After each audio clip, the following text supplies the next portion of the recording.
my kitchen, and today I have a special guest, my nephew Jacob. Jacob, can you tell us what we're going to make today? So today we're going to make my grandma's famous artisan bread, and now this bread is great for family gatherings. Everyone loves it.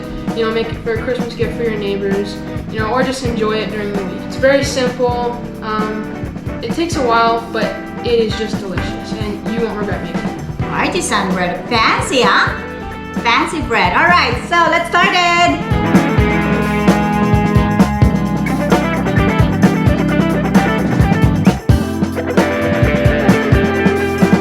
Alright, so for the first stage of this this creation, you're going to want to make the starter, or Poolish. So for the Poolish, you're going to need 8 ounces of cold water, 2 cups of flour, and just a pinch of dry yeast.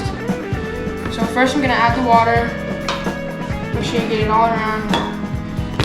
And I just like to do just 2 pinches of yeast all around.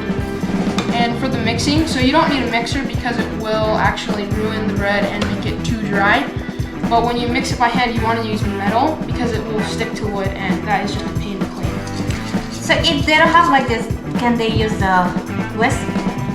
Yeah, you can use a whisk. That's another one. And just as long as you use metal, because the wood will get really messy and it'll take a long time. So for this, you just kind of want to make sure you get all of the dry around the edge right into the mix, and you want to just really get it good and mixed. And see that really stringy and sticky consistency? That's really what you want, because you really want this to be as moist as possible. And at higher altitudes, sometimes you want to add more water. It really depends. But if you're in like a tropical climate, basically just feel. So right about there, and you kind of want to feel it, and it leaves a little bit of film on your finger. Really sticky, really tacky, and kind of get it all compact into one little dough ball. And once it's at about that consistency, really sticky, really tacky, you're going to want to cover it with saran wrap. Get it all sealed, and you're going to want to leave this for 12 hours, and the longer the better, really, just so it gets risen, all the gases come through, really that flavor. So what is the purpose of the rising for 12 hours? So really what it does is it lets the yeast make all the good flavor, and in the end it'll give it that really good color, that really good crunch, you know, that just deliciousness you'll see later on. So it's one word is fermenting the dough over 12 hours, just to get that sourness taste from the bread. All right. So we're done with the paste line. So we let the starter sit, and this is what I prepared last night. And so look at that difference. See all the bubbles? It should be creased. It should be that same really sticky, really stringy. That's really what you want to see. So really jiggly, you know, and that's what it looks like before, and this is what it should look like after 12 hours. And then, so for the second part, you want another 8 ounces of water. You're gonna want 1.5 teaspoons of yeast, 1.5 teaspoons of salt. So so if you see this salt, it's pink, and this is ideal for this kind of bread. But you don't actually have to have pink salt, just as long as it's super fine and super light. And that's going to give it a proper chance to absorb into the dough and give the yeast something to eat.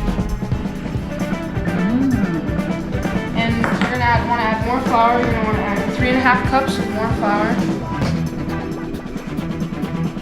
And you're going to want to use the same metal mixer. Oh, sorry. Just make sure it's metal or else it'll stick.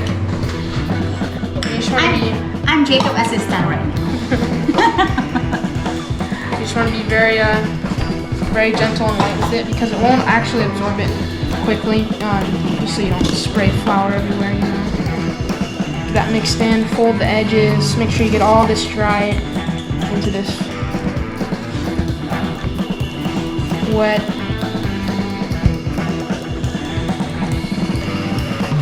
fold it with the tool.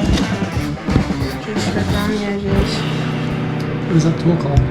I'm not exactly sure what it's called, but I actually got it from my grandma. This is one she passed down to me. She used this for a lot of years.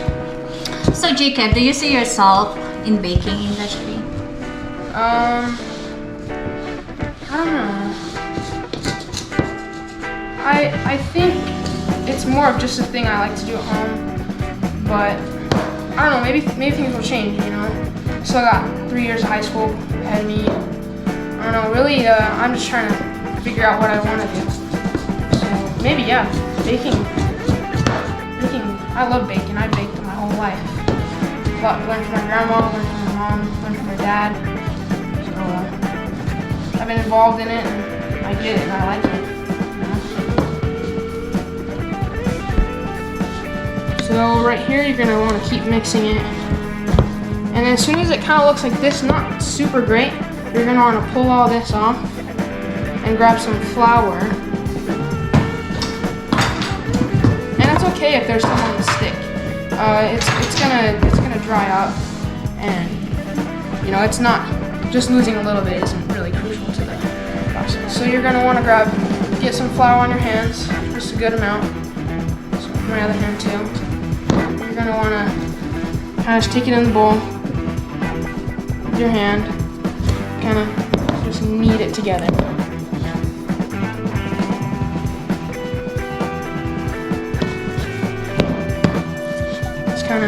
Just get it really mixed in and worked in itself, just so it gets that really nice consistency you want to see with dough, really smooth.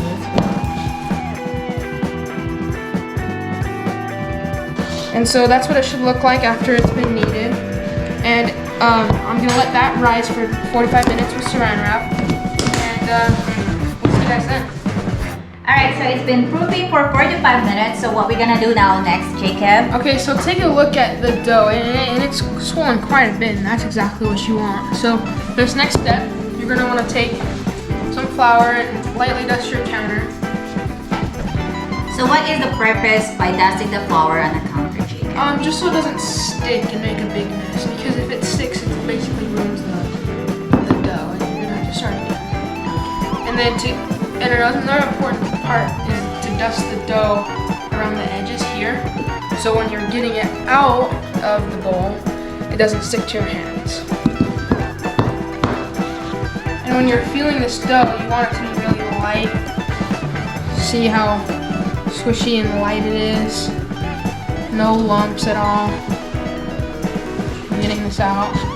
Make sure you get the most of it out.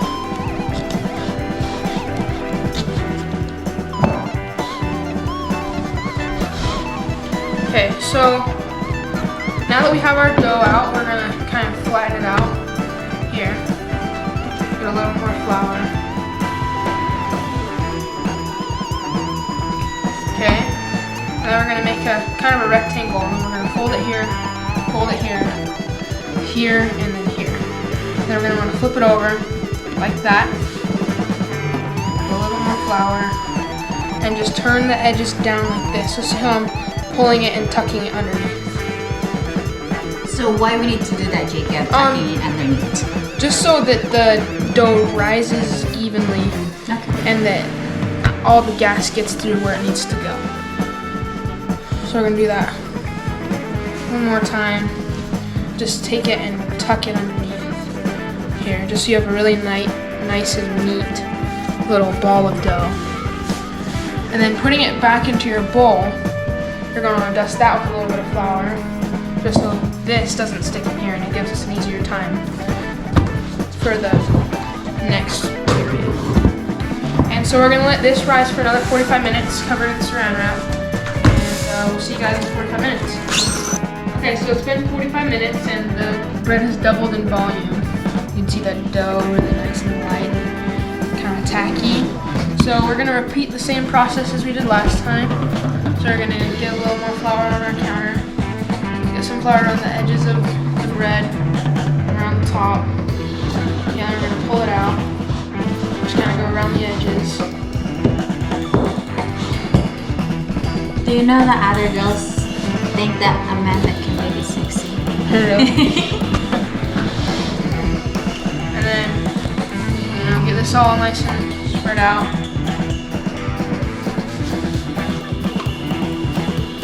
Right into a rectangle. Then fold it here, here, here, and here.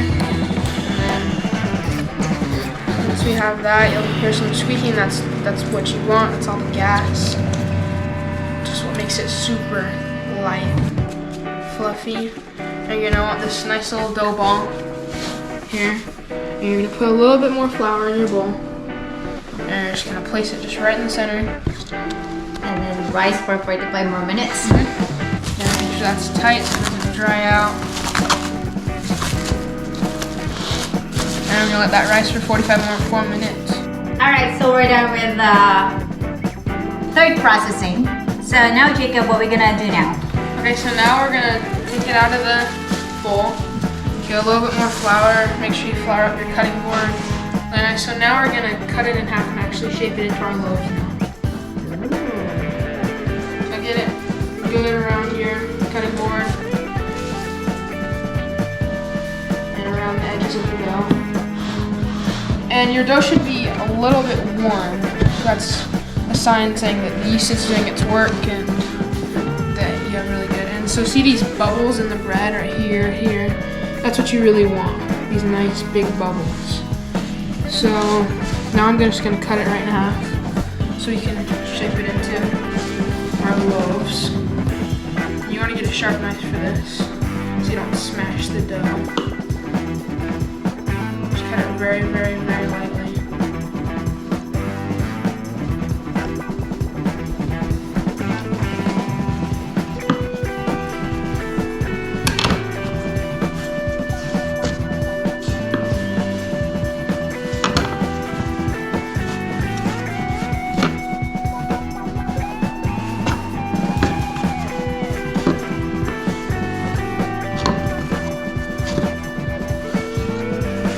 Once you have your two halves, you're going to want to do the same tucking technique I showed earlier. So take the edges and tuck them.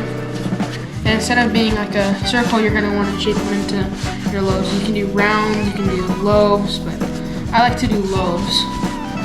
So there's one, and you're going to want to place it on your parchment paper over here. Now I have a peel, but it's not completely necessary. You can just leave it on your cutting board, and I'll show you how we put it in there. Take both of these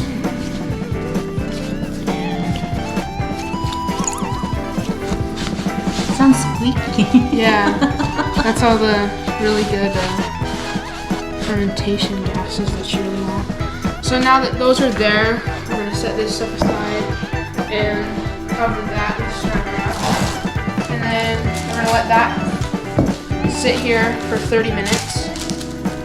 But while we're waiting for that, we're going to want to preheat the oven to 500 degrees. So preheat the oven for 500 degrees.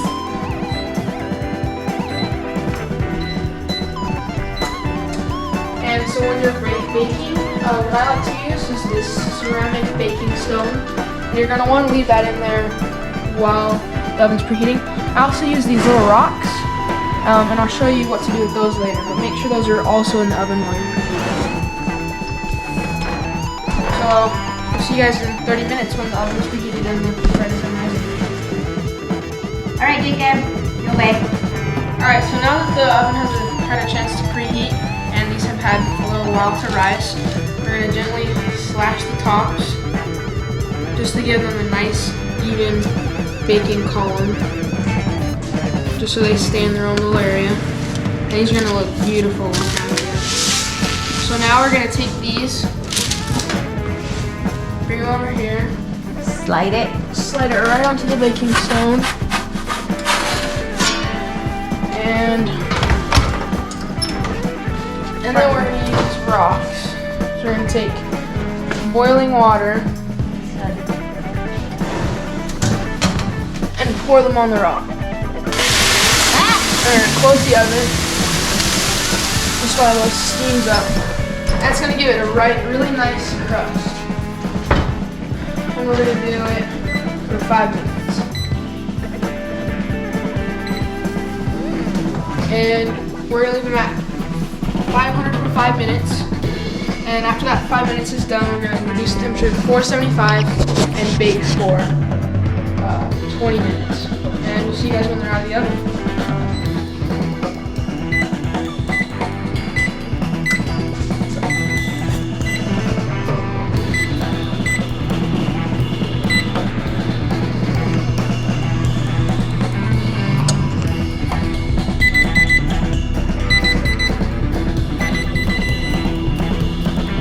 But it's ready!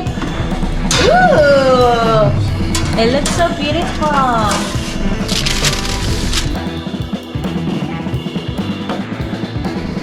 Oh, I cannot wait. Look at that! It's baked perfectly. Oh, look at that. That sound. So yeah, that's what the steam does. It gives us this nice golden brown, really crunchy, hard crust. And keeps the inside really moist. It's kind of like searing a steak. That's my grandma's famous Irish bread. We're gonna cut into it in a couple minutes here. Alright, wait Jacob. I know these young girls wanna ask this question. Are you dating someone else? No. Oh, so that means he's single, guys. Girls, he's single. Okay, I wanna open it. I know Michael love the edge. Ooh. Oh my gosh. Look at that. It's so soft.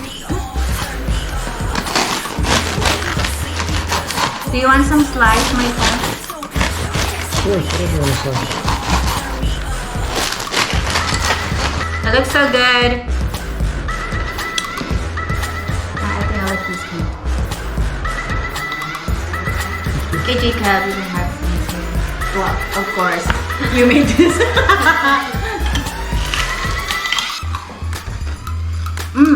It's so good. Yeah, it's best fresh out of the oven. Lots of butter. Yeah. How's it taste? That's really good. Freshly baked, nothing can beat that. Homemade, made by Jacob. So recipe is gonna be on the comment below. Alright guys, thank you for watching. Thank you Jacob for showing your artisan bread, how to make them. And thank you Grandma Draper. Oh, by the way guys, if you notice, I'm wearing the Kitchen Love t-shirt and my nephew is wearing the apron. So Kitchen Love, we're gonna open up our website for our merchandise item for Kitchen Love. Alright, so watch out. Guys, thank you for watching. Hope you guys like it. And please don't forget to subscribe by hitting the subscribe button. Alright, bye. Thank you. Mahalo. Bye. Nagyaman na. Mabuhay.